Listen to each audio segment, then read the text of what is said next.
Ay, funcionó, qué bueno.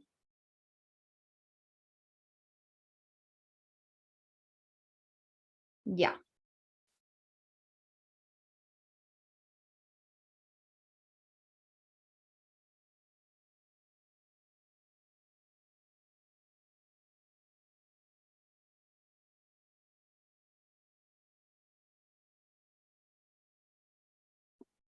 Ya, ahora sí, qué bueno que pudieron entrar todas. ¿Me ven, me escuchan bien? ¿Me pueden poner en el chat? Si es que se escucha bien. A ver, espérenme. Sí, ya, qué bueno, porque saben que en este formato de seminario web, que permite como el ingreso de más participantes, no las veo, como que me veo solo a mí hablando, así que nuestra interacción va a ser a través de solamente de este chat. Así que no se escucha, sí, súper todo bien, ya, qué bueno. Ya. Uy, qué bueno que se pudieron conectar, ya somos 230 adentro. Vamos a esperar un poquito porque como hubo este percance con el tema del link, em, como que nos pusimos un poquito nerviosas, pero ya. Qué bueno que pudieron meterse y muchas gracias por la disposición de hacer el cambio. Sabemos que ya teníamos todo listo así. Bueno, no se ve Tania porque como estamos en este formato de seminario web, voy a estar aquí solita, parece. Entonces hablando con ustedes, pero no pasa nada. Les voy a compartir la pantalla. Ya somos 253, todavía se sigue conectando gente. ¿Saben qué? Por mientras esperamos que se conecten, cuéntenme de dónde se están conectando. Eso sería súper bueno. ¿De qué lugares? Si son de Chile, son de otro país. Tampoco vemos y no puedo hablar con el chat. A mí me sale el chat deshabilitado. Solo puedo interactuar por aquí. Ah, ya, pero yo puedo leer sus respuestas. Ya, mira, aquí tengo a Joaquina que está escuchándonos desde Arica. Hola, quinta región, Chile, Rancagua. Andrea dice, tengo chat deshabilitado, pero yo estoy leyendo todos los mensajes, así que escriban nomás. Voy a ver si puedo configurar como... Ah, ya, ahí puse que pueden comentar. Ahora sí pueden ver todas las preguntas, las que están hablando. No puedo escribir el chat, yo estoy en Puerto Varas. Hola desde Santiago de Chile, Arica, desde Quillota. Les voy a pedir a mis compañeras de Almatriz que si están aquí adentro y me están escuchando, como yo no las veo a ustedes, también me pueden escribir por el WhatsApp cualquier cosa, ¿ya? Ignacio dice desde Los Ángeles, región del Biobío, desde San Bernardo, hoy desde lugares muy distintos, súper. Denme un segundito. Uy, ya somos más de 300. Increíble. Estoy arreglando una batería de el compu.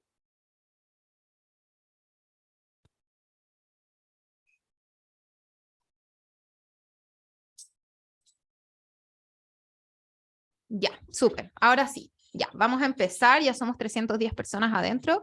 Y en honor al tiempo, vamos a empezar. ¡Ay, desde México! Bienvenidos desde México. Coliumo, Tomé, región del Biobío, Silvana, Gabriela de Linares, súper, desde muchas partes de Chile. Se pasó, ya. Les voy a compartir la pantalla para comenzar nuestra clase que se llama ¿Qué está pasando con la atención del nacimiento en Chile y el mundo? Espérenme un poquito para compartir la pantalla bien y que puedan ver muy bien. Por favor, cuéntenme si ven la presentación. Debiese salir como una presentación con fondo rosado. ¿Sí se ve?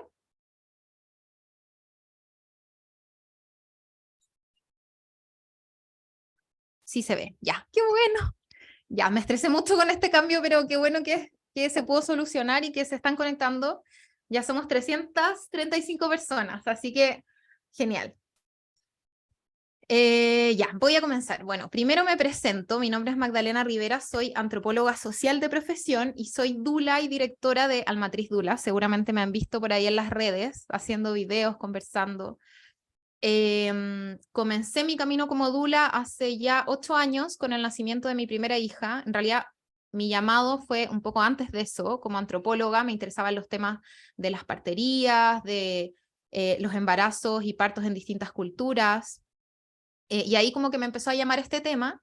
Tuve a mi primera hija por un parto natural, después hice un curso y ahí conocí a Tania, que es la otra directora de Almatriz, y luego formamos esta organización que ahora somos ya 8 mujeres las que trabajamos aquí con este objetivo de cambiar el paradigma de atención de los procesos sexuales y reproductivos femeninos hacia uno más respetuoso. Y en este camino yo como que me interesé mucho por este tema del que les voy a hablar hoy, que es un poco el contexto de atención del nacimiento, porque me llamaba la atención por qué en ciertas partes del mundo pasaba que había mayores niveles de intervención y en otras no, cuáles eran las distintas formas, etc. Y eso es de eso lo que vamos a hablar hoy, y es una invitación a que puedan aprender un poquito, no solamente sobre el contexto del parto-nacimiento, sino también de qué está pasando en nuestro país con este tema, ¿ya? Entonces, las preguntas que tengan pueden ir poniéndolas en el chat y después al final yo las voy leyendo y las vamos conversando, ¿les parece? Y cualquier cosa, si no se ve bien o no se escucha bien, me van contando. Ya somos 392, así que súper. Ya, entonces lo primero que les quiero mostrar es una imagen. No, primero les quiero decir qué van a aprender cuando termine esta clase. Primero van a conocer, qué está pasando con la atención del nacimiento en Chile y el mundo y por qué es un problema pendiente, ¿ya? También van a saber por qué el alto índice de intervenciones supone un riesgo para las mujeres y el recién nacido, porque de eso no se sabe mucho, entonces es importante compartirlo. También van a saber cuáles han sido las consecuencias de la atención del paradigma biomédico en el cuerpo y la salud sexual y reproductiva de las mujeres y los recién nacidos. Van a comprender por qué los profesionales de todas las áreas deben formarse en esta visión para otorgar una atención digna y respetuosa a las mujeres. Sabemos que muchas de las que se conectaron hoy son profesionales de la salud, entonces vamos a hablar también de la importancia de por qué los profesionales tienen que enterarse de estos temas y tienen que aplicar este paradigma nuevo, ya este paradigma más respetuoso. Y también por qué es importante y urgente, o sea, ¿qué pintamos las dulas aquí? ¿Por qué es importante y urgente que existan acompañantes psicoafectivas del nacimiento? ¿Ya? Eso es lo que queremos que hoy día se lleven. Un segundo.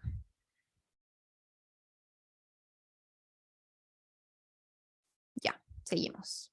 Entonces, esta era la imagen que yo les quería mostrar. Acá tenemos un mapa del mundo. ¿Y qué vemos acá? Vemos la distribución de las muertes maternas en el mundo, donde los colores más claritos, más celestitos, son los lugares que se ven con menos muertes maternas. Y los lugares más oscuritos, más azules, los que en este momento la mortalidad materna es mayor. La mortalidad materna es un indicador que los países tienen para ver cuán avanzados están en sus políticas de atención a los nacimientos y generalmente es el indicador como principal que las instituciones toman para decir, bueno, este país está avanzado en ese tema, etc. Entonces, como pueden ver ahí, vemos que toda la parte de África, ¿cierto? Acá está mucho más oscura porque ahí todavía las muertes maternas son altas, en cambio vemos que Europa, ¿cierto? Acá arriba y Latinoamérica ya tenemos un nivel de mortalidad materna más baja. También les quiero mostrar otra imagen, que es la siguiente, que esta es la distribución de las cesáreas en el mundo. ¿Por qué les muestro esto? Porque la cesárea se podría considerar como una de las intervenciones más complejas en la obstetricia, ¿cierto? Que se usa para salvar vidas, pero si se fijan, vemos que está presente en ¿cierto? Más rojita sería más alta y más morada sería más baja, más presente en Latinoamérica, Estados Unidos, ¿cierto? El norte, y más bajita de nuevo en África. Entonces podríamos decir, hay una correlación entre la cesárea y la menor mortalidad, entonces qué bueno que hayan cesáreas, ¿cierto? Ya, ahora vamos a ver qué pasa entonces, cuál sería el problema. Bueno, acá un poco de lo que ya les dije, como de datos, ¿cierto? Tenemos que un 99% de las muertes hoy en el mundo suceden en África, ya que hablamos de una entre 37 versus Europa, que es una entre 6.500, entonces hay una brecha muy grande.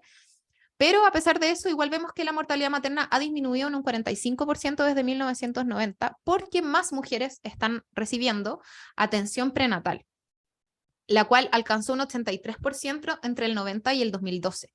Tenemos mejor acceso a la salud, tenemos mayor acceso a métodos de planificación familiar, tenemos menos embarazo adolescente, como que puras buenas noticias en ese sentido, aunque hayamos avanzado en el mundo hacia una mejor atención y cobertura de la gestación, el parto y el posparto, y que nos permita tener estos mejores índices, al menos en el caso de Latinoamérica y Europa y Estados Unidos. En África todavía hay una brecha grande, como dije. Acá vemos que en Chile, particularmente, acá yo les puse un gráfico de cómo ha bajado la muerte materna desde el año 90 hasta el 2012. Es este gráfico. Vemos que ha bajado, pero igual queda todavía como una línea que se estabiliza. Y eso se llama muerte materna residual. Y vamos a ver después más adelante por qué sucede eso. O sea, ¿por qué no hemos llegado a cero? Si ya tenemos todos estos avances, todas estas intervenciones, todo este acceso, como, ¿por qué todavía existen muertes? Quiero mirar un poquito el chat para no estarme perdiendo de nada. Por favor, vayan contándome si es que se escucha y se ve bien. Sí, vamos a enviar las presentaciones. Así que no se preocupen de anotar ahora ni nada. Y también les quiero contar que en Chile, si hacemos un zoom a nuestro país, ha aumentado la atención profesional del parto también. Y eso obvio que tiene que ver con estos mejores indicadores, ¿cierto? Vemos que en el año 2000 ya la atención profesional del parto llega a un 100%. Entonces, súper bien por Chile en ese sentido. Y vemos que no solamente disminuye la muerte materna, que como les decía es el indicador como más fuerte para medir la salud perinatal de un país, sino que también en Chile disminuye la muerte infantil, neonatal y postneonatal. ¿Ya? Entonces acá vemos ese gráfico y nos alegramos por Chile, tenemos un buen contexto en ese sentido. Ya, entonces si yo les acabo de dar todas estas cifras maravillosas, ¿cuál es el problema? ¿Por qué le pusimos a este webinar? ¿Qué está pasando con la atención del nacimiento en nuestro país? ¿Alguien se le ocurre una idea de cuál sería el problema? Si me pueden poner en el chat. Ahí 6 participantes levantaron la mano, pero cuéntenme por el chat. Ya yo los voy a leer, yo las voy a leer porque no puedo abrir. Puede ser por el exceso de cesárea, el derecho a elegir la forma, desinformación, partos no respetados, aumento de cesárea, intervencionismo exagerado, violencia obstétrica, se patologiza el proceso de parto, violencia obstétrica, cesáreas innecesarias, demasiadas cesáreas, partos no respetados, instrumentalización del parto, complicaciones maternas, atención oportuna, etc. Bueno, muchas gracias por su respuesta, están muy acertadas. Se nota que estudiaron para esta clase. Entonces eso, ¿cuál es el problema? El problema es eso, es el exceso de intervenciones. Acá yo puse algunas como ejemplo, ¿cierto? La cesárea, el uso de oxitocina sintética, la episiotomía. ¿Por qué? Porque es un problema el exceso de intervenciones, porque las intervenciones fueron pensadas para aplicarse frente a ciertos escenarios de complicaciones obstétricas en las cuales estaba en peligro tanto la salud de la madre como del recién nacido. Sin embargo, se están utilizando a un exceso tal que están produciendo todo lo contrario. O sea, se están utilizando de manera protocolar. Vamos a hablar después del índice de cesáreas que hay en Chile, seguramente lo han visto últimamente en las noticias. Lo mismo el uso de la oxitocina sintética se usa de manera tan protocolar y tan excesiva que lo que está provocando es un daño finalmente a la salud de la madre y del recién nacido. Entonces, ese es el problema, que estos instrumentos, esta tecnología que tan bien nos podría hacer si se ocupa de buena manera, se está ocupando de manera indiscriminada y eso está generando prejuicios en la salud, no solo de las mujeres, sino también de los recién nacidos. Y ahora vamos a ver por qué. Bueno, acá tenemos otros tipos de intervención también, ¿cierto? La litotomía, que es parir acostada, los forceps, ¿cierto? Que se utilizan cuando el bebé no puede salir por el canal de parto, el uso de la anestesia, etc. ¿Por qué pasó esto? ¿Cierto? La tecnología avanzó, la ciencia avanzó, se desarrollaron estas intervenciones, el objetivo era solucionar estas situaciones de urgencia que pasaban en algunos partos, no en todos. Y además, en este escenario siempre se ha buscado dar una atención personalizada, pero en la práctica lo que sucede es lo que les dije, hay una sobreintervención, los protocolos institucionales se ponen sobre las necesidades de las mujeres y además hay una despersonalización de la atención. Entonces, este es el problema y ahora vamos a ver por qué llegamos hasta acá y qué podemos hacer, ¿ya? Y un poco de las cifras y un poco de las consecuencias de estas intervenciones. Voy leyendo el chat igual, a ver si hay alguna parte. La episiotomía no calificada como violencia obstétrica. Vamos a conversarlo. Es una muy buena pregunta. ¿Cuáles son las consecuencias de esta sobreintervención en los partos? Esto es lo que vamos a ver ahora. Justo lo que preguntaste. ¿Qué pasa con la episiotomía? O sea, no es solo que,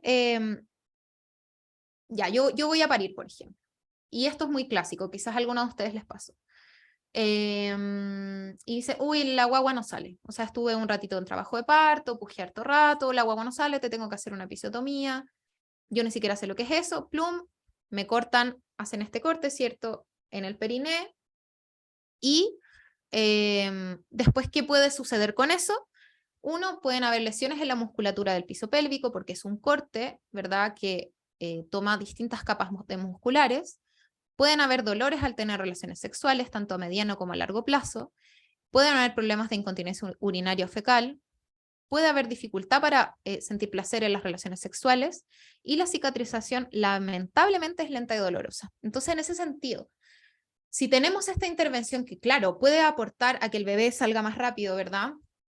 O a solucionar una urgencia cuando el bebé no puede salir, pero tiene todas estas consecuencias. Yo esperaría que las personas que están decidiendo si hacerme esta intervención o no antes de probar otras opciones, tuvieran esto en mente. O al menos se me informara a mí como usuaria que si yo accedo a que se me haga esta intervención, podrías tener estas consecuencias. Y eso lamentablemente no ocurre. Esta información no es entregada y además se realiza de forma indiscriminada. Pasemos a la oxitocina sintética, ¿cierto? ¿Cuáles son los riesgos de ocuparla? La oxitocina sintética se usa para conducir el parto, ¿cierto? O para inducirlo cuando, por ejemplo, la mujer en Chile en general llega a las 40 semanas, ya no inició trabajo de parto de manera espontánea, entonces utilizamos la oxitocina. ¿Y qué puede pasar? Bueno, se produce una hiperestimulación uterina, las contracciones son muy fuertes, muy largas, podrían ser incluso perjudiciales para la guagua. Se puede producir rotura uterina en caso de cicatrices anteriores en el útero, hay mayor dificultad en el establecimiento y mantenimiento de la lactancia materna, repercusiones en el apego, y en el caso de la litotomía, dificultad para la salida del bebé porque estamos acostadas, ¿cierto? Mayor riesgo de sufrimiento fetal, incremento de episiotomías y daños en el piso pélvico, aumento de la incomodidad y el dolor y por tanto la necesidad del uso de la epidural. O sea, vemos que estas intervenciones no son así nomás, como que ya te la hago y claro, salvé a la guagua, sino que tienen consecuencias en el cuerpo y lamentablemente no se utiliza ese criterio al momento de aplicarla. Y además, no es que no existan otras opciones, sino que, por ejemplo, la litotomía no está recomendada para parir, siempre se debe privilegiar, si es que no hay una patología y el parto va bien, el libre movimiento, ¿cierto? Que la mujer pueda parir, ojalá en una posición vertical, porque esto va a evitar la episiotomía precisamente. Pero de protocolo estamos acostando a todas las mujeres para parir, entonces estamos más encima produciendo el escenario perfecto para que las intervenciones sean necesarias. ¿Ya? Entonces, y bueno, dejé para el final la cesárea, que ha estado muy de moda este último tiempo con el tema de los altos índices. Y lamentablemente se ha instalado como una vía de parto más. Y con esto no quiero como hacer sentir culpable a la gente que tuvo cesárea, porque es una cirugía necesaria en algunos casos, que salva vidas, que está muy bien que se ocupe, y también está muy bien si una mujer decide tener una cesárea, ¿ya? Lo que no está bien es que como profesionales de la salud no se les informe a las mujeres de los posibles riesgos que puede tener. No sé si vieron el caso de la diputada Camila Flores, que fue súper como conocido, que ella le pasó en su cesárea que le pasaron a llevar el intestino y hizo una septicemia, ¿ya? Y estuvo en la UTI. Entonces imagínense, parir, que te pase eso y después no poder conocer a tu guagua, estar a punto de morirte, o sea, no es inocuo, pero los doctores hicieran parecer que sí, como, no, te hago una cesárea, no pasa nada, para que puedas programar, uy, chuta, me tengo que ir de vacaciones, te hago una cesárea, uy, no, eres primeriza, no alcanzaste a dilatar, lo siento, te voy a hacer una cesárea, y así, siendo que tiene todos estos riesgos que yo les muestro acá, o sea, hay una asociación más positiva con el uso de antibióticos en el posparto, constituye un factor de riesgo en las próximas gestaciones, porque ya si tuvo una cesárea hay un riesgo de rotura uterina, ya si tuve 2 cesáreas ese riesgo aumenta y así.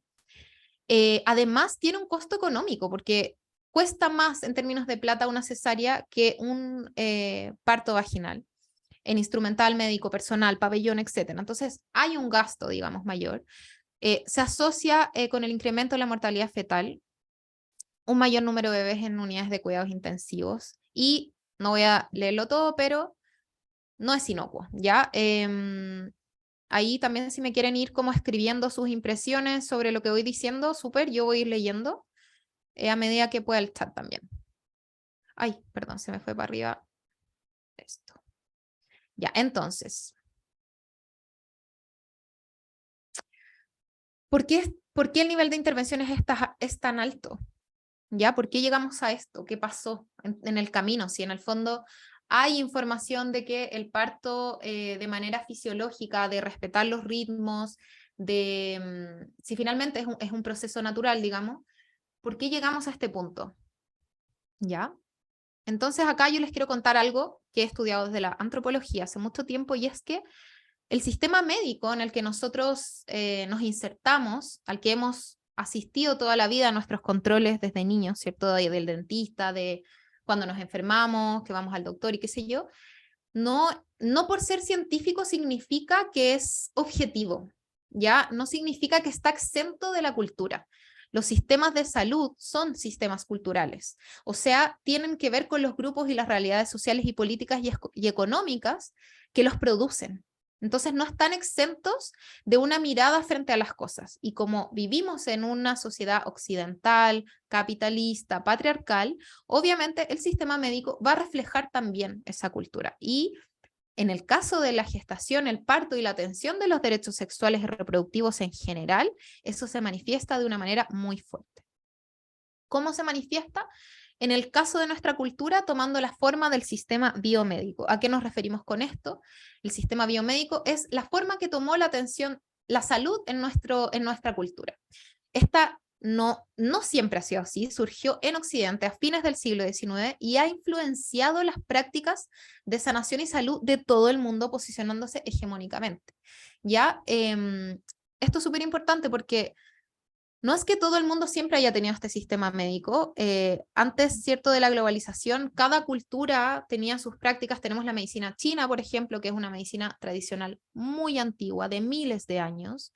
La medicina de los pueblos originarios, ¿cierto? De las naciones indígenas, y así otros tipos de medicinas tradicionales. Y esta biomedicina se ha instalado y ha como empezado a denigrar, por así decirlo, otros sistemas culturales, posicionándose como la más válida. ¿Por qué? Porque es muy eficiente, obviamente.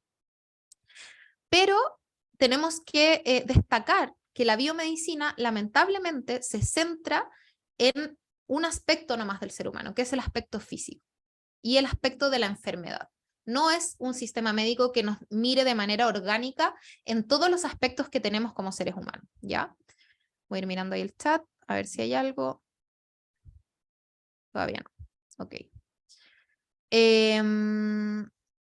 ¿A qué nos referimos con esta mirada como sobre la enfermedad? Bueno, que existe una doctrina sobre la etiología específica de las enfermedades, como que nosotros decimos, ya me duele la cabeza, entonces es porque estoy deshidratado, entonces tomo agua, o me duele la cabeza porque tengo la cabeza inflamada, entonces me tomo un paracetamol. Como que no ahondamos, o al menos no en la medicina más biomédica, en otros aspectos del ser, ya como en lo emocional, por ejemplo, o en lo espiritual incluso. Hay una noción de que las enfermedades son universales, la idea también de que la medicina es neutral, como de que como es ciencia no se puede equivocar y esto es objetivo, y además hay una dicotomía entre la mente y el cuerpo, como que separa eso. Yo sé que esto como que es muy teórico, pero ahí vamos a ir viendo la bajada. La bajada es que la medicina, como yo les dije, como es cultural y se forma en una época, considera el cuerpo masculino como una máquina funcional. Así se ve el ser humano. Digamos, no es que lo veamos como un ser holístico, sino que si se fijan como en las metáforas que tenemos del cuerpo, uno dice como, estoy como reloj, por ejemplo. Esa es una metáfora del cuerpo como máquina.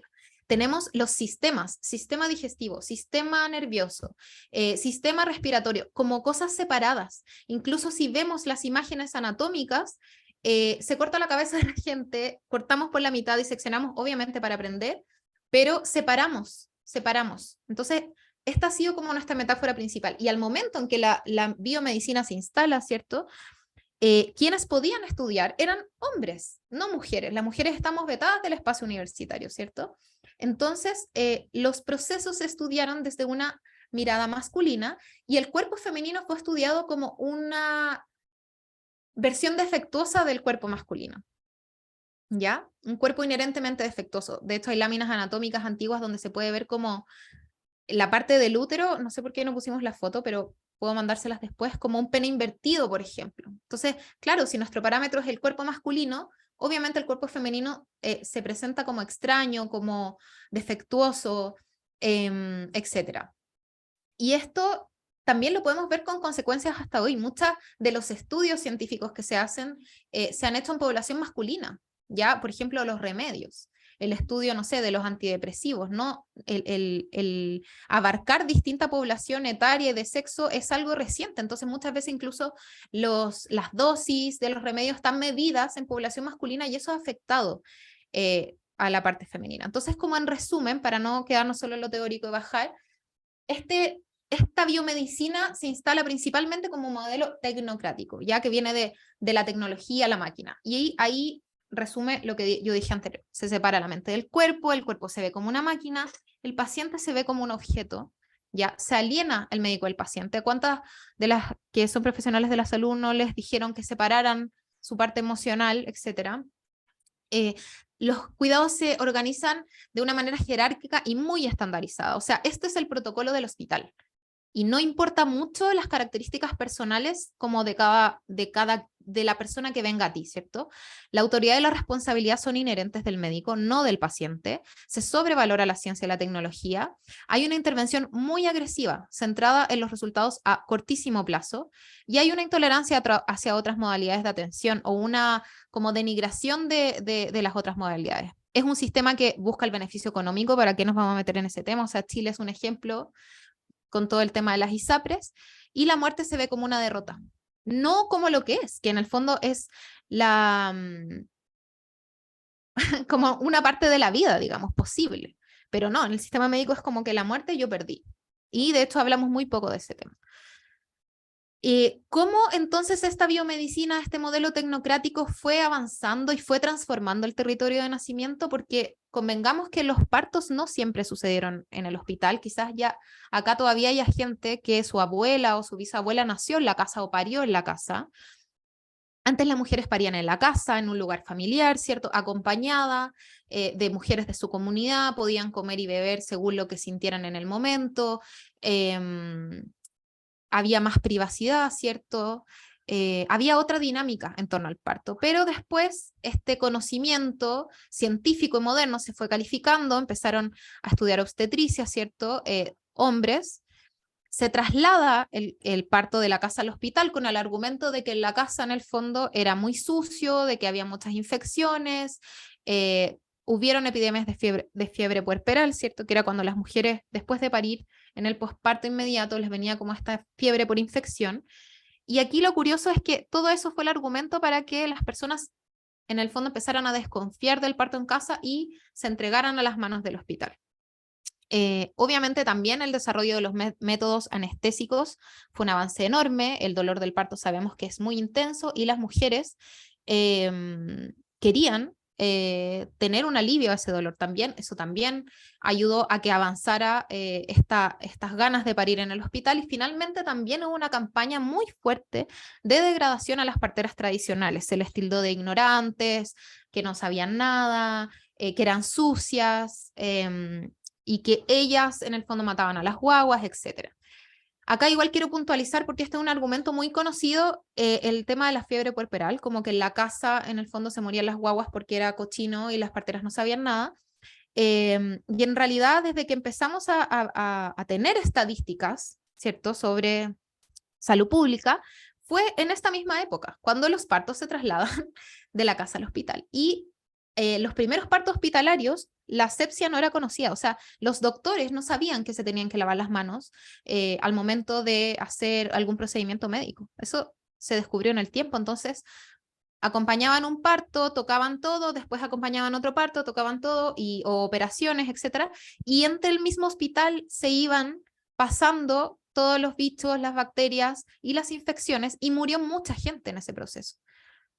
Luego del descubrimiento de la asepsia, que ya fue entre el siglo XIX y XX, ahí eso empezó a repuntar, pero no tiene que ver necesariamente con el territorio de parto, ¿ya? Y ojo que ese argumento se mantiene hasta hoy. O sea, hay una campaña del terror contra el parto en casa respecto a ese tema, con muchísima ignorancia respecto como a las cifras reales, ¿ya? Voy a continuar. Y en el caso del nacimiento, ¿qué consecuencias tiene este traslado de la casa al hospital a atenderse desde un modelo familiar, un modelo cierto fisiológico en el que imperaba la sabiduría materna, ¿cierto? O de estas mujeres parteras que tenían este conocimiento por su propia experiencia o que había sido traspasado de generación en generación? ¿Qué consecuencias para las mujeres tuvo este avance del modelo tecnocrático? Muchos, o sea, mencioné varios, ¿cierto? El tema de las intervenciones principalmente, pero hoy día me quiero centrar en uno que es el tema de la violencia obstétrica. Ustedes lo mencionaron como en algunas de las respuestas ahí. ¿Qué es la violencia institucional? La violencia obstétrica. No sé si habían escuchado este término alguna vez, quizás me pueden ir contando, algunas lo mencionaron, violencia obstétrica. Ya como que no he visto más respuestas, así que si me pueden escribir en el chat como para ver si está funcionando, sería genial. A ver. Sí, ahí parece que funciona. Yo viví violencia obstétrica. Sí, Tania dice que es todo bien. Ya, perfecto. Entonces, ¿qué es la violencia obstétrica? Es un tipo de violencia institucional, ¿cierto? Un tipo de violencia simbólica, donde y es un tipo de violencia de género, y es un tipo de violación a los derechos humanos, donde finalmente estamos sometiendo a la mujer a una situación eh, que muchas veces no solo es como tan explícita como que haya como algo verbal o físico explícito, sino como al no dejarla elegir cómo ella quiere vivir una experiencia. Hay un maltrato muchas veces, daño físico, por ejemplo, al hacer la maniobra de Kristeller, o nosotras, en el caso nuestro, que vemos como una, por ejemplo, episiotomía innecesaria, como una mutilación genital, ¿ya? Entonces es un problema. Chat. Un segundo. ¿Pueden ver si pueden ahora escribir en el chat de nuevo? Porque no estaba pudiendo ver sus respuestas. Aquí ya. Yo también la viví, me mintieron diciendo que tenía placenta previa para programar una cesárea, tenía 18 años. Hola, yo quería saber qué era, pero cuando creí que eran matronas me habían dicho que sí y otras que no, entonces la verdad no tengo claro. Mi hija nació con violencia, quedó con su cabeza marcada. Yo creo que viví violencia obstétrica porque no respetaron mi plan de parto y me hicieron sentir que fue una ridiculez. Ahí parece que pude habilitar el chat, creo. Porque ahora me están como enviando solo preguntas. Aún deshabilitado. Ya. Bueno, la estoy viendo como sus preguntas. Ya, voy a continuar. ¿Qué derechos se vulneran con la violencia obstétrica? Primero, el derecho a la información y a la toma de decisiones en salud, ya que es muy grave. El derecho a las mujeres a vivir libres de violencia, el derecho a la salud reproductiva, el derecho a estar libre de discriminación, el derecho a la vida privada, a la intimidad, a la honra y a la dignidad. Entonces, es muy grave. Y queremos hacer un zoom a Chile. Yo sé que hay gente de otros países también, pero es como la realidad que más conocemos y que también es como una de las más graves de Latinoamérica y del mundo. Somos el cuarto país del mundo con el índice de cesáreas más alto. Entonces es similar. O sea, para la gente que está con otros países, por ejemplo, Argentina, Perú, México, es muy similar. Las cifras son similares y el problema es similar. Hubo una encuesta que hizo OVO, ¿cierto? Que fue la primera encuesta de nacimiento en Chile el año 2017, que tiene que ver con el contexto local de violencia obstétrica. Acá hubo una muestra de 11.357 mujeres que dieron a luz entre el año 1970 y 2017, perdón. La participación fue voluntaria y se distribuían entre parto en clínica privada y el hospital. Y acá, por ejemplo, vemos algunas de las intervenciones de las que hablábamos antes con las consecuencias que tienen. 77% de las mujeres que parieron en hospital tuvieron un parto en litotomía, o sea, casi 8 de 10. En clínica privada también, la cifra es similar. Por ejemplo, la privación del acompañante en algún momento. En el caso del hospital, un 54% y un 21%. Les quería explicar lo que dije antes, que la encuesta de OVO, que es el Observatorio de Violencia Obstétrica que existe en Chile, ya como para que lo puedan googlear después si quieren buscar como más información sobre ellos. Personal de salud que no respondió dudas, desatendieron o callaron. Ahí podemos ver las cifras. Vivió crítica o represión por la expresión de sus emociones o dolor. En el caso del hospital vemos que las cifras suben a un 43%. Ahí vemos la diferencia también entre salud privada y salud pública. Se utilizó un lenguaje grosero, sarcástico y humillante. Eso es una violencia más explícita, ¿no? Restricción de líquidos y alimentos. O sea, que no te dejen comer ni tomar agua en el parto. En un momento en que necesitas muchísima energía y está archiprobado que se necesita, o sea, que la hidratación es fundamental, solamente con el argumento de que si quizás te tienen que operar, no te van a poder entubar porque puedes vomitar. Es un argumento tan malo que es como que ya, y si recién almorcé y cruzo la calle y me atropellan, es lo mismo. Entonces, se usan argumentos como muy poco científicos para justificar algo científico, por así decirlo. Y bueno, la episiotomía, que la hablamos, que para nosotras, como les dije, en el caso de no hacerse de manera justificada, constituye una mutilación genital. Muchas veces, no sé si han escuchado como hoy en África mutilan los genitales de las mujeres. Bueno, acá es lo mismo, pero con una justificación médica. Es muy triste. Bueno, acá estaba lo de la encuesta, ¿sí? Que es una encuesta nacional sobre violencia obstétrica, está específicamente sobre violencia obstétrica, en este caso de los años 2019 y 20, con una muestra de 4.552 mujeres mayores de 18 años. Y aquí, estos datos son para deprimirse. Un 79,32% de las mujeres afirman que vivió violencia obstétrica, un 48,2% reportó haber sido infantilizada o anulada, un 44% no le hicieron firmar un consentimiento informado y un 45% manifiesta que le realizaron procedimientos sin su consentimiento. Entonces, bueno, es un escenario lamentable. ¿Cuál ha sido la respuesta en el mundo frente a esta problemática? No solamente frente a la violencia obstétrica, sino que frente a las intervenciones, a este sobreintervencionismo en general, en este momento que debiese ser tan hermoso, tan cuidado, tan respetado, porque es un momento muy sensible en la vida, ¿cierto?, de las mujeres y de los recién nacidos. Bueno, primero en el año 85, no sé si conocen esto, se realizó la Declaración de Fortaleza. Esta fue una iniciativa de la Organización Mundial de la Salud y la Organización Panamericana de Salud. Se organizó una conferencia en Brasil, en la ciudad de Fortaleza, donde asistieron profesionales, administradores sanitarios y mujeres, y hablaron de este problema. O sea, ya en el año 85, ya ha pasado un montón de tiempo, y ahí se dieron cuenta de que esto existía, hicieron un llamado a respetar el proceso fisiológico del parto, a reducir las intervenciones innecesarias, entre ellas la cesárea, y a centrar el protagonismo del evento de la mujer y sus seres significativos. O sea, ya vemos que hace, ¿cuánto ha pasado el 85? No sé, más de 30 años. Desde ahí que las mujeres como que pusieron la alerta por esto. En Chile en particular y en Argentina, ahí pusimos algunas organizaciones de Argentina, se han levantado movimientos sociales pro parto respetado, como el Partos Nuestros de España, el Observatorio de Violencia Obstétrica en Chile, la Corporación Parirnos en Chile, la Coordinadora de Dulas, OVO de Argentina, la Relacaupan, la Coordinadora por los Derechos del Nacimiento, Maternas, que es esta asociación de matronas.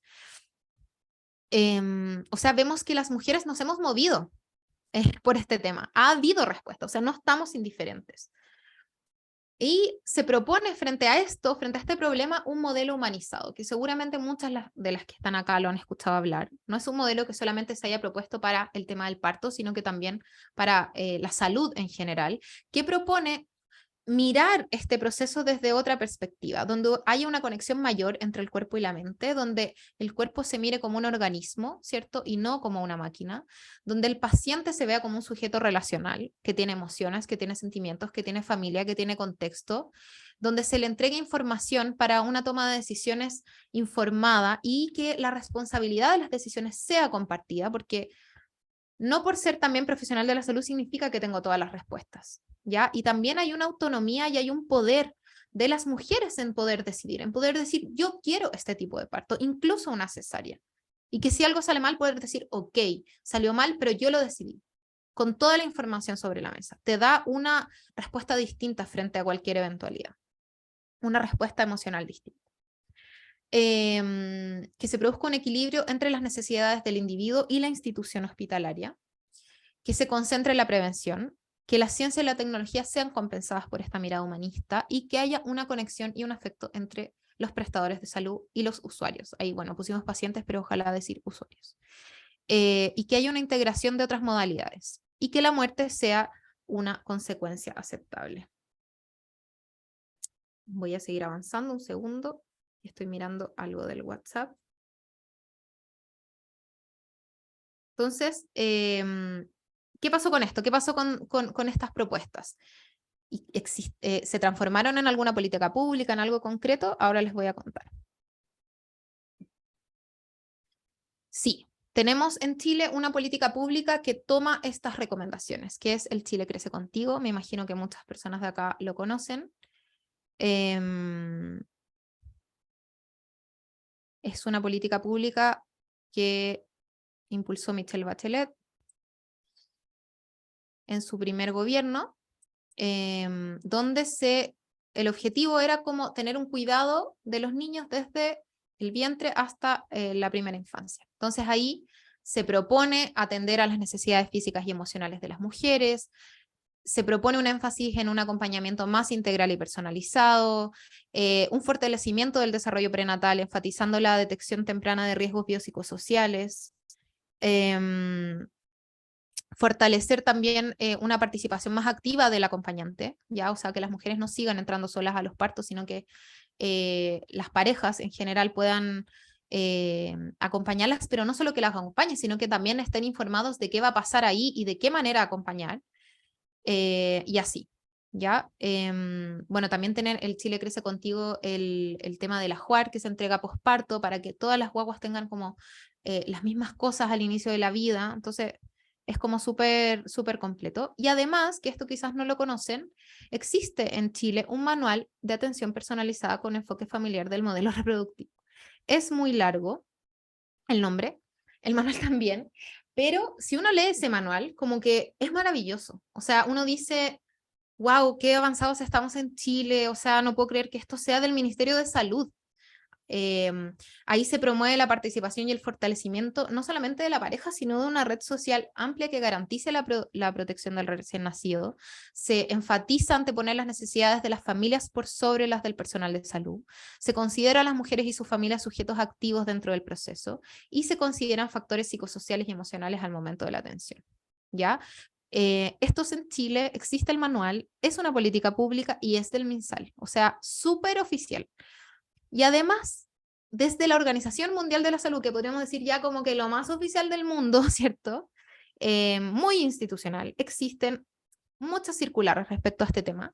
Una de ellas es las recomendaciones para los cuidados durante el parto, para una experiencia positiva de parto, donde incluso se define qué es una experiencia de parto positiva. Y ahí yo puse la definición que dice que es la que cumple o supera las creencias y expectativas socioculturales y personales previas de la mujer, incluyendo dar a luz a un bebé sano en un ambiente seguro, tanto clínica como psicológicamente. Fíjense ahí, o sea, no es solo que la guagua nazca sana y que yo esté sana, sino que también el ambiente sea sano psicológicamente, emocionalmente. Que el cuidado práctico y el cuidado emocional sea de parte de un acompañante amoroso y que el staff clínico sea clínicamente competente. Entonces aquí, esto es súper grande, por así decirlo, porque uno se reconoce que el parto es un proceso fisiológico que necesita intervenciones solamente en casos muy puntuales.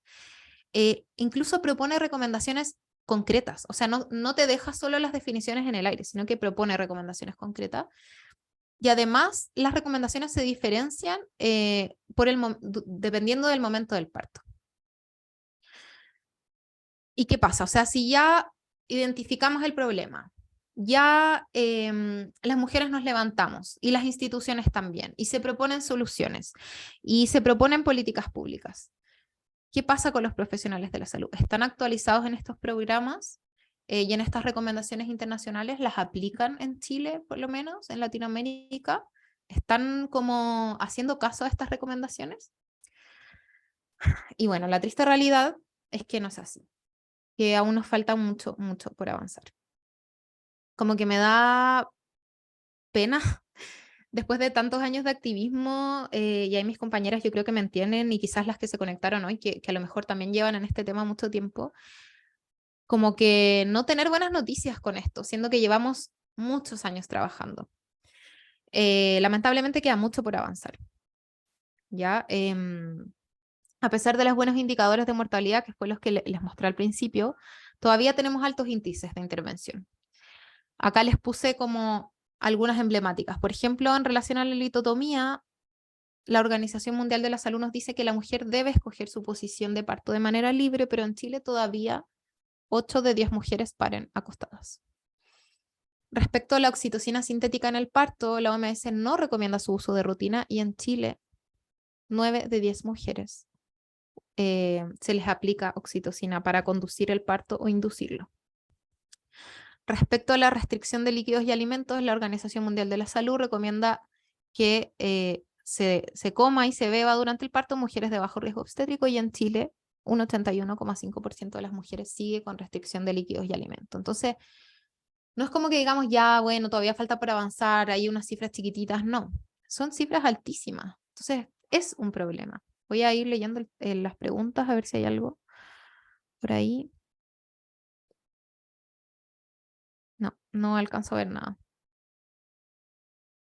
En el chat tampoco, a pesar de que traté de cambiar la configuración.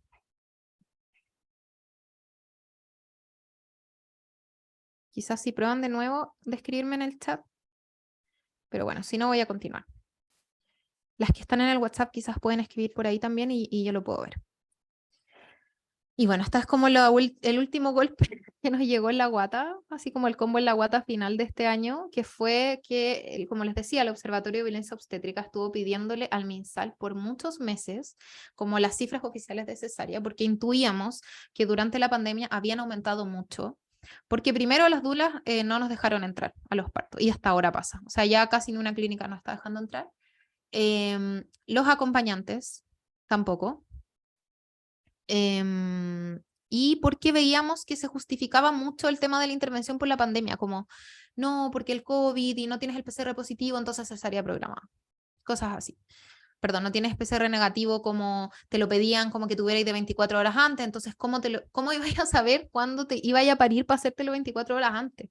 Como que todo se creó un escenario perfecto como para la justificación de la intervención. Entonces ahí vemos, estas son clínicas de Chile. La primera es la Clínica Santa Rosa, que tiene un 84,23% de cesáreas. Después la Clínica Juan Pablo II, un 82,38%. Creo que estas son solamente de la región metropolitana. Bueno, y ahí para abajo. La que tiene mejores índices, solo un 29,36%, es la Clínica de la Universidad de los Andes, una clínica privada de un estrato socioeconómico muy alto. Entonces también vemos como esa brecha socioeconómica respecto al tema, además. Y además hay todo un tema con el bono PAD, como que la gente de FONASA que tiene una gestación saludable de bajo riesgo se le ofrece la opción de tomar el bono PAD para poder parir en una institución privada, y se están cesarizando esas usuarias, porque tú ya al irte al sector privado tienes más posibilidades de tener una cesárea. O sea, estamos hablando de mujeres con buenas gestaciones. Ahí tenemos un estudio que se publicó en EMOL que expuso esto, que durante la pandemia se registró este aumento global de cesáreas en nuestro país, en un 9%. Esto era lo que les decía, lo de la solicitud de OVO, ¿ya? Por ley de transparencia. Y ahí vemos que en el sistema público llegamos a un 48% de cesáreas y en el sistema privado un 72%, lamentablemente. Este número cuadriplica las cifras recomendadas por la OMS, ¿ya? Y también dobla el promedio de los países de la OCDE, lamentablemente. Ay, ahora sí puedo ver el chat. Qué bueno, me siento acompañada al fin. Ya, bacán, bacán, las voy leyendo. Y hubo un aumento también en las tasas de parto en atenciones con monopat, que supuestamente son mujeres que no tienen patología. Sí, hay violencia económica. Hola, felicitaciones, gracias. Ja, ja, ja, bacán. Cesáreas en clínicas, porque trabajé en un hospital, uy, se me va yendo para arriba, público y casi no habían cesáreas ahí. Sí, es verdad. Aquí podemos ver la diferencia entre el sistema público y privado. En el sistema de salud pública hay menos cesáreas porque el cuidado de la gestación y el parto está a cargo de las matronas. Y las matronas estudian el cuidado de la fisiología del parto. En cambio, los ginecólogos, que están a cargo del cuidado en el sistema privado, estudian la patología. Entonces, mucho más probable. Y aparte, bueno, los hospitales tienen menos recursos, entonces, de cierta manera, se cuidan más. Así que por eso podemos ver que existe esa diferencia. Ahí están contando sus experiencias de violencia obstétrica, costo-beneficio. En el caso de las dulas, simplemente no dejan entrar, sí, simplemente no te dejan entrar. Es como que no solo puede entrar ahora por el COVID, como solo un acompañante. No sé si han ido ahora a atenderse a los centros de salud que están como bien estrictos con eso, todavía se usa la mascarilla y no dejan entrar a nadie más como solo un acompañante. Ya, acá tenemos el porcentaje de egreso según región. Aquí quisimos mostrar las regiones también, como que pasaba en las regiones. Vemos que las más críticas son la región de Tarapacá, la metropolitana y la Araucanía. Y también nos fijamos ahora haciendo como el análisis de estas cifras de que son regiones con alta población indígena también. Entonces pensamos que eso igual puede tener que ver como el tema del poder y la subordinación ahí entre los equipos. ¿Cómo han vivido ustedes esto en sus territorios? También lo queríamos preguntar, como si habían visto este cambio en sus territorios. Bueno, ahí igual en el chat me fueron contando que sí. Aquí alguien pone: mi amiga tenía preeclampsia, le hicieron parir, casi se muere. Claro, a veces también la violencia obstétrica toma forma de obligar a una mujer como a parir de manera fisiológica y sí necesitaba una intervención. Hola, en Arica tenemos que reinformar sobre el parto aymara y entrega de placenta. En Arica existía un programa precioso sobre parto aymara que lamentablemente como que murió en el hospital de Iquique por falta de voluntad del equipo de salud. Bueno, entonces esta es la invitación. O sea, a nosotros nos parece urgente que existan profesionales y acompañantes psicoafectivos de la maternidad. O sea, sabemos ahora con todo lo que yo les conté que este problema es urgente.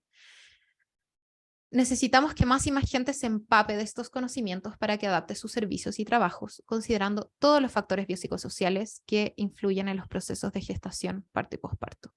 Necesitamos que la sociedad completa se sensibilice con estos temas y que dejen de ser problemas de las mujeres. Estos son problemas sociales que no estamos tomando en cuenta y es muy urgente. Necesitamos que este tema deje de ser un tabú, que se apliquen las políticas que ya están hechas para solucionar estos problemas y que las cifras de violencia obstétrica, de depresión postparto, de trastorno de estrés postraumático asociados a los partos se visibilicen porque es un problema enorme social y político. Ya. Llegamos al final de la clase, quedan 3 minutos como para cumplir la hora que teníamos programada, pero quiero igual abrir un espacio de preguntas. Acá les dejo la imagen del entrenamiento del segundo día que va a ser el sábado, este sábado a las 10, va a estar a cargo de Tania, donde vamos a aprender, o sea, ya después de conocer este problema que quizás van a quedar todos un poco como tristes, vamos a aprender cuál es el rol de las dulas frente a este problema, por qué nuestra presencia es clave para evitar estas intervenciones. Ya entonces vamos a ver como que el sábado va a ser más optimista un poco la clase, porque ahora vimos como el problema, el contexto, pero el sábado ya vamos a empezar a hablar como de nuestra propuesta de soluciones. Acá, mira, dicen: creo que es muy importante empoderar a la mujer sobre su parto porque es contraproducente generar un resentimiento contra el personal médico. Totalmente, o sea, acá la idea no es como culpar al personal médico solamente como de este problema. Yo creo que la palabra más que empoderar, porque uno no puede empoderar a otra persona, yo creo que puede como otorgar la información, las personas se empoderan por sí mismas, ¿no? Es poner la información sobre la mesa para que de verdad esas mujeres puedan decidir tanto lo uno como lo otro. Acá qué bueno que tocaste ese punto, porque frente a este tema, por ejemplo, hubo ahora un reportaje de Mega, no sé si lo vieron, donde se expuso el tema del aumento de la cesárea y le preguntaban a un gine, como, ¿qué onda? ¿Por qué está pasando esto? Y decía, bueno, es que las mujeres quieren la cesárea. Y eso puede ser cierto, pero claro, o sea, ¿cómo yo no voy a querer la cesárea? Si voy al gine me dice, uy, que lo siento, pero tienes las caderas muy chicas, o sea, tu guagua se va a morir en el canal de parto. ¿Eso es una decisión libre? O, uy, no, es que eres primeriza, entonces muy improbable que vayas a iniciar trabajo de parto. Em, uy, no, es que si pasas de las 40 semanas, no sé, tu guagua se puede asfixiar, o miles de cosas que dicen, o si se le enreda el cordón en el cuello, no se va a quedar sin aire. Entonces, ¿eso es una decisión libre?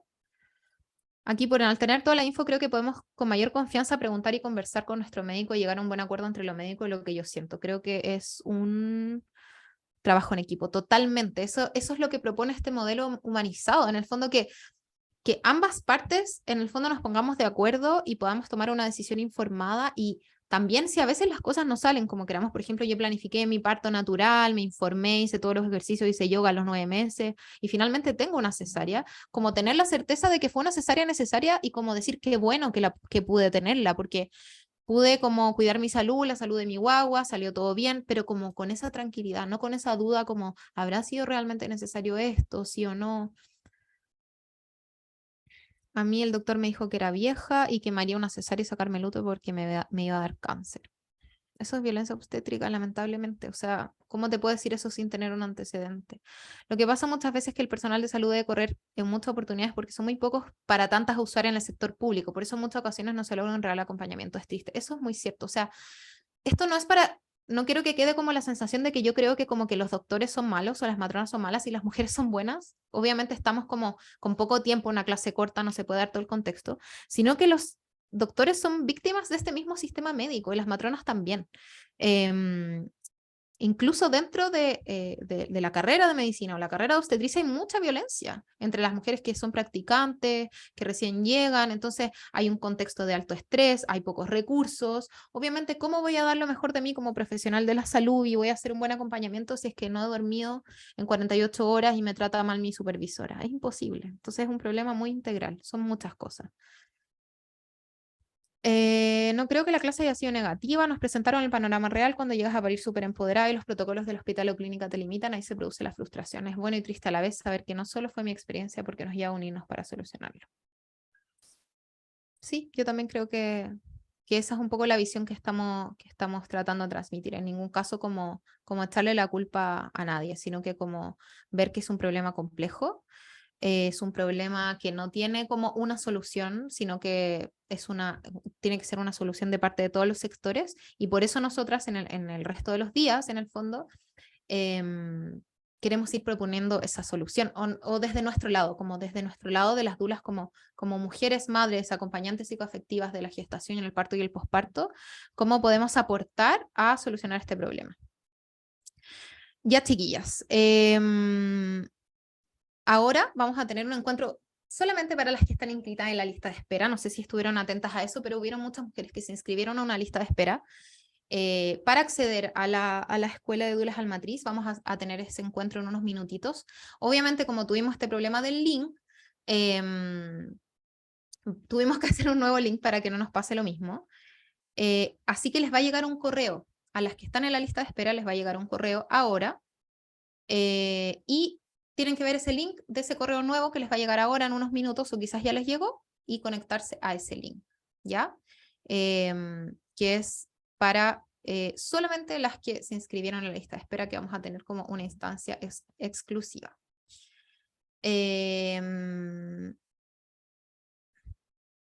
¿Cómo sé si estoy en la lista? No sabía esa lista. Pucha, es una lista que tenemos abierta hace como 2 meses para, es un encuentro como para las mujeres que se inscribieron ahí y vamos a tener ahora un momento exclusivo con ellas. Ah, no, todavía no hay correo, perdón, solo está el link. Ya, entonces les voy a mandar el link por el chat a las que se inscribieron a la lista de espera. Denme un minutito para mandárselos para que se puedan conectar desde ahí. Y yo creo que deberíamos mandarlo también por WhatsApp, quizás. Denme un minutito y se los mando. Por mientras, quizás pueden hacer más preguntas.